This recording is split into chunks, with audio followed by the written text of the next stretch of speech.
नमस्कार विद्यार्थी मित्रांनो, आज आपण इयत्ता 7वीच्या स्कॉलरशिप परीक्षेचा गणित हा विषय अभ्यासत आहोत. इयत्ता 4थी व 7वीच्या स्कॉलरशिप परीक्षेच्या संपूर्ण तयारीसाठी चॅनलला लाईक आणि सबस्क्राईब करा, जेणेकरून तुम्हाला सर्व व्हिडिओ मिळून जातील. आपण स्वाध्याय सोडवण्यापूर्वी त्यावर आधारित महत्त्वपूर्ण बाबी अभ्यासत आहोत.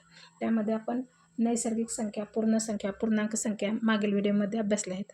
आज आपण परिमेय संख्या अभ्यासू. आता परिमेय संख्या म्हणजे काय बघा.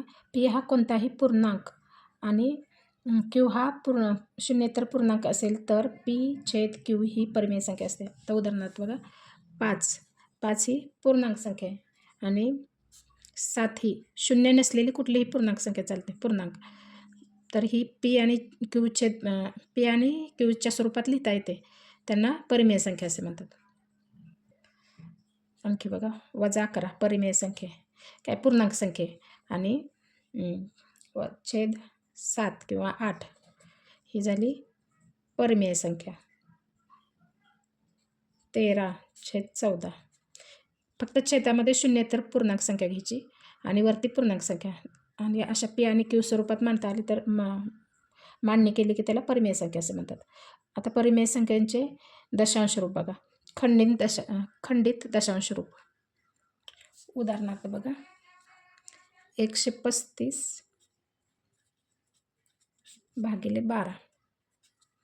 आता बघा, 135/12. 12 एके 12. 13तून 12 गेले, किती राहिले? 1 राहिले. वरून घेतले इथून 5. 12 एके 12. 15तून 12 गेले, खाली राहिले 3. आता पुढे संख्या नाही आहे आणि पूर्ण भाग जाण्यासाठी काय करायचं, इथं पॉईंट घ्यायचा आणि इथं एक शून्य द्यायचा. आता 12×2 = 24. 30मधून 24 गेले, खाली राहिले 60. आता इकडे शून्य, इथं पॉईंटच्या इकडं आपण शून्य घेऊ शकतो. इथं पॉईंट घेतल्यामुळे इथं शून्य घेऊ शकतो. 12×5 = 60. आता बाकी शून्य आली आणि बाकी शून्य आले म्हणजे भागाकाराची क्रिया पूर्ण झाली आणि इथं 5च्या पुढं कोणताही अंक नाही, त्यामुळे याला काय म्हणायचं, खंडित दशांश रूप म्हणायचं. हे 11.25ला खंडित दशांश रूप. त्याच्या पुढं 5च्या पुढं कुठलाही अंक नाही आणि भागाकाराची क्रिया पूर्ण झालेली आहे.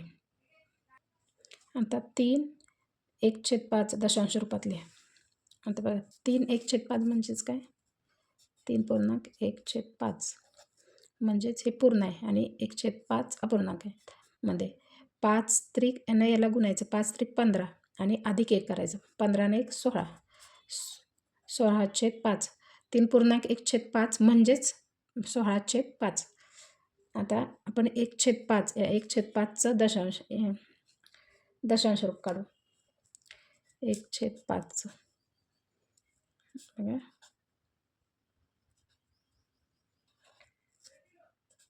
5ने 1ला भाग जातो का? नाही. शून्य घ्यायचं आणि इथं काय करायचं, पॉईंट द्यायचं आणि खाली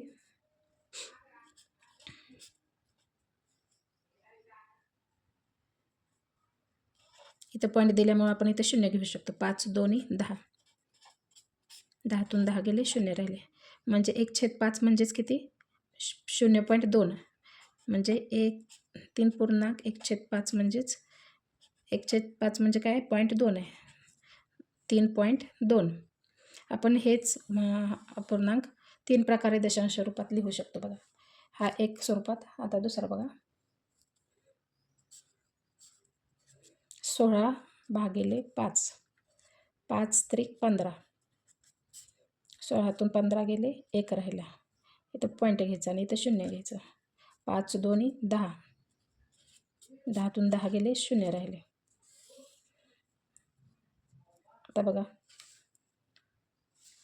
16/5. आता 5चा छेद 10 करण्यासाठी काय करावं लागेल, 5ला 2 ने गुणावं लागेल. मग छेदाला आणि अंशाला हे 2 ने गुणायचं. गुणुले 2 गुणुले 2. 16×2 = 32. 5×2 = 10. 10 म्हणजे छेद 10 म्हणजेच काय असतं, इथं पॉईंट द्यायचा म्हणजेच 3.2. अशा प्रकारे 3.1/5 3 प्रकारे आपण दशांश रूपात लिहिले. आता बघा अखंड व आवर्ती दशांश रूप. उदाहरणार्थ 20/3 करून बघूयात. 3 संख 18. 20 मधून 18 गेले, 2 राहिले. आता 2ला भाग जात नाही म्हणून इथं पॉईंट घ्यायचा आणि 0 घ्यायचं. 3 संख 18, 2 राहिले. 3 0 घेतले. 3 संख 18,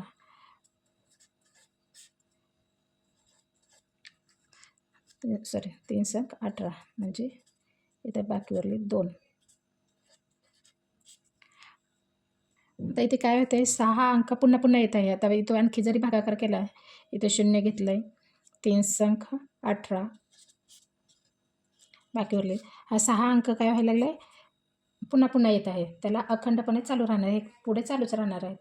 म्हणून त्याला आवर्ती 6 हा इथे 6 हा एकच अंक काय व्हायला लागला, आवर्ती यायला लागलाय. म्हणून त्याला अखंड किंवा आवर्ती रूप म्हणतात. ते कसं लिहितात बघा, 0.6 एकच अंक आहे फक्त, त्यामुळं 6च्या वर असे टिंबे तर देतात किंवा 6.6 त्याच्या डोक्यावरती अशी रेष तर लिहिली जाते. याचा अर्थ 6 हा काय व्हायला लागले, पुन्हा पुन्हा येणार आहे. इथं पण वरती टिंब दिलं आहे, याचा अर्थ फक्त 6 अंक पुन्हा पुन्हा येणार आहे. आता जर 2 अंक पुन्हा पुन्हा येत असतं, उदाहरणार्थ बघा 0.37 0.37 असा जर भागाकार येत असेल, 0.37 असं 0.37 न लिहिता काय करायचं, 0.37 वर काय करायचं, आडवी रेष द्यायची. परिमेय संख्याचा समूह नैसर्गिक संख्या, पूर्ण संख्या व पूर्णांक संख्या यांतील सर्व संख्यांना समावेश घेतो. परिमेय संख्येमध्ये नैसर्गिक संख्या पण येतात, पूर्ण संख्या पण येतात आणि पूर्णांक संख्या येतात. या सर्वांना त्यांना सामावून घेतो. परिमेय संख्याचा संच Q या अक्षराने व्यक्त केला जातो. 0 ही परिमेय संख्या आहे, कारण आपण 0ला 0/2 किंवा 0/3 असे स्वरूपात लिहू शकतो. त्यामुळे त्यामुळे 0 ही परिमेय संख्या आहे. परंतु अंशस्थानी 0 पाहिजे. खाली छेदस्थानी 0 असेल तर ती परिमेय संख्या होऊ शकत नाही. ज्या परिमेय संख्येचे अंश व छेद यांची चिन्हे समान असतात ती परिमेय संख्या धन असते. उदाहरणार्थ बघा 5/7. इथं पण अधिकचं चिन्ह, इथं अधिकचं चिन्ह, म्हणजे ही परिमेय संख्या काय कुठली झाली, धन झाली. आता -5 -7 म्हणजे वजा चिन्ह जातं, काय राहतं 5/7 म्हणजे ही परिमेय संख्या कुठली झाली, धन परिमेय संख्या झाली. जिचे अंश व छेद ही यांची चिन्हे भिन्न असतात ती परिमेय संख्या ऋण असते. परिमेय संख्याचा छेद नेहमी धन स्वरूपात लिहितात. आता बघा -5/7 कारण परिमेय संख्येचा छेद हा नेहमी धन स्वरूपात लिहितात. आता याची चिन्हे वेगवेगळे आहेत. ही परिमेय ऋण संख्या झाली.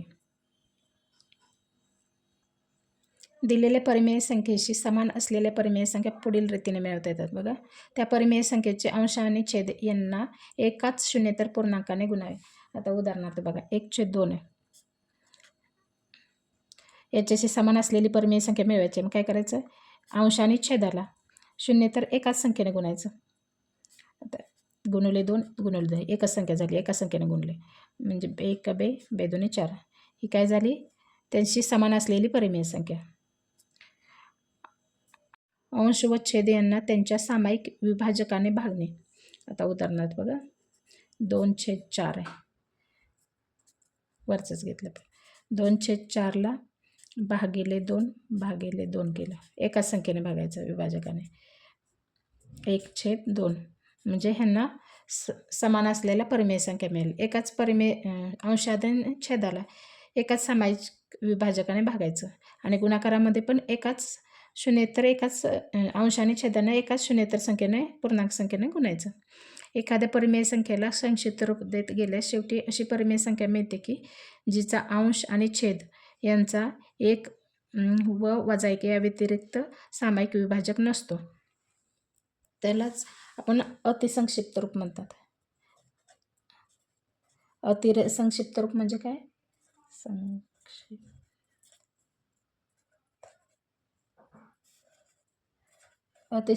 परिमेय संख्येचे अतिसंक्षिप्त रूप म्हणजे काय, त्यांचा भागाकार शेवटी भागाकार देत गेल्यावर शेवटी छेद किंवा अंश, छेद व अंशाला 1 किंवा 1 व्यतिरिक्त सामायिक विभाजक नसतो.